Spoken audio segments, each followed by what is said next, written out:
Super Training family, how's it going? This video, we're going to be talking about the Kettlebell Clean with Hannah Eden Fitness. We just had her on the Mark Bell's Power Project, and she's an expert within CrossFit, kettlebells, animal flow, a lot of different forms of fitness, but she has a lot of amazing cues as far as kettlebells are concerned. So you definitely want to pay attention to this video and what she has to say.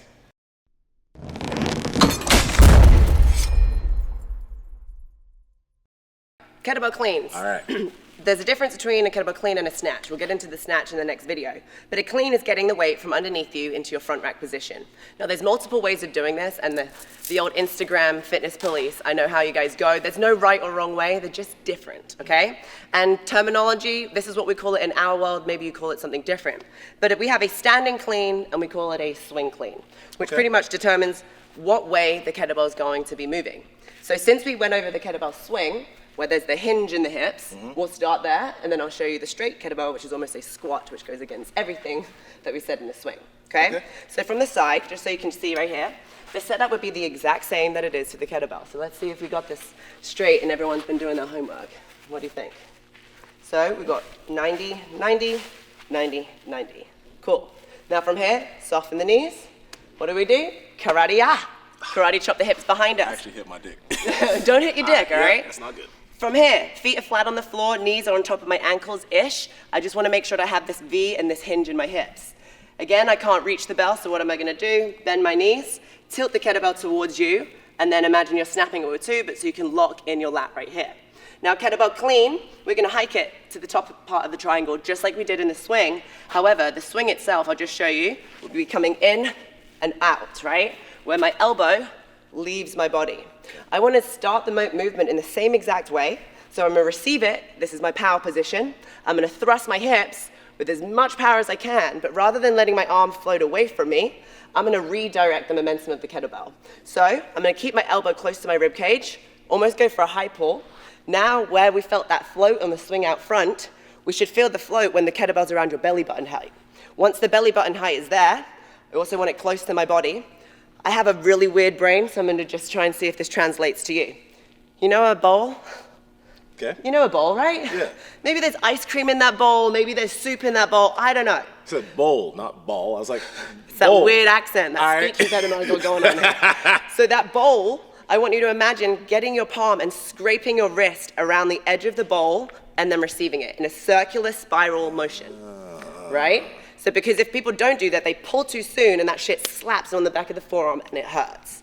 So People do that shit. Oh yeah, exactly. That's not good. Okay. So from here, what are we gonna do? Hike it between the legs, redirect, rotate the wrist, and quickly transition it, drop the elbow, and catch it in the front rack position. Perfect. Now let's talk about mistakes that we see with front rack, right? A lot of people open up and catch it right here. No. We wanna have that kettlebell on the front of the body. It can rest on you if you need to, but no chicken wing out. Ideally, you want to have your elbow underneath your wrist, and you want it on the front of your body. This way, deltoid, lats, core, bicep, everything is locked in, and we can keep our core nice and tight by holding it close to the body. Okay. So let's go over that motion again, and I'll go on this side now. So from here, I'm going to hike the kettlebell between my legs, thrust my hips, redirect, and keep the kettlebell close to me, catching it in that front rack position. Doesn't matter if it's touching you, because right now it's not really touching your body, so you just want to keep it tight. It doesn't need to be touching. Exactly. Okay. So now when we get a little bit more advanced, we'll talk about resting front rack, active front rack, right? It just changes the game. When we hold it in front of us, you have to turn on everything. If it's too heavy for you, you can rest it on your arm, just don't let your elbow come out to the side. Boom, that's beautiful. Okay. And I want to point out one thing, which is going to determine whether or not you hit the wrist, the forearm, sorry, which is the shape of your wrist. So we went over this the other day. There's this term called a broken wrist, where you catch, and there's an angle in the wrist. First of all, nothing is now turned on. Everything feels nice and soft, which isn't good. So I always use the analogy of, you want to be able to punch someone. You want to have such a strong wrist that there's a nice straight line from your pinky knuckle to your wrist to your elbow. As soon as we find something, we've now got a leak in the system, it's going to hurt a lot, and you're not going to have a strong position. So make sure you've got a nice strong wrist, like you could punch someone, not that you would ever do that. And also the positioning of the handle. If we go straight across like this, and I land, it immediately comes over the top and slams. I want to have a light grip. Imagine, this is so gross, but we're going to do it. Thumb up your butt, you won't forget that. And then when it comes around, we've got a loose grip so that it can rotate within the hand. And the way that it's positioned is actually from right in between my index finger and my thumb to the corner of my palm. So it's going at an angle rather than straight across. Dude, that's game. Look at that. Nice. I like it a lot. That relaxed palm makes a really big difference. Because when you're Difference. really trying to squeeze, you can't move it. You know, you gotta. It Yeah. hits. But if it's relaxed, makes it a lot easier to just. Boom, just Nice. like that. I like it. Cool. One more cue I will give is because a lot of the times we're using one arm for a kettlebell clean, you want to make sure that your shoulders are square, because if our shoulders aren't square, neither is your back. So try your best that if you were someone was looking at you from the back, that it looks like you're square, you know, so you don't have any weird twisting that's happening, and we can actually have our hips go straight back and shoulders are as square as they can be. I think I do make that mistake from time to time when I'm doing this. Like I'll go like this. Yep. Yeah, so that's huge. That is a big deal. Cool. And again, this is not wrong or right. I'm just trying to avoid any weird little aches and pains that happen, Yeah. especially with the kind of loads that we're lifting. I can imagine like a lower back tweak happening there. For sure, man, for Okay, sure. okay.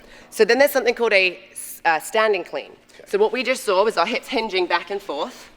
Boom. Now, if we're gonna go for a standing clean, rather than having the kettlebell in front of us, it's gonna be directly in between our feet. Now, rather than a hinging position, we're gonna squat down.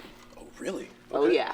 So now if you're holding on with the right hand, little cue, find some internal rotation. So right thumb towards your left heel. Okay. Keeping it really close to you.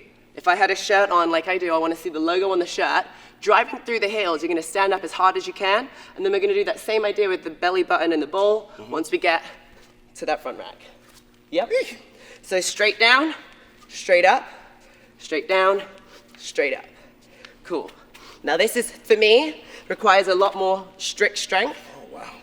Versus the hinge where we have way more power generated from our posterior chain. Yeah. So there's a lot more pulling when we're using the straight clean or the standing clean than there is for the hinging and the spiral. Yeah.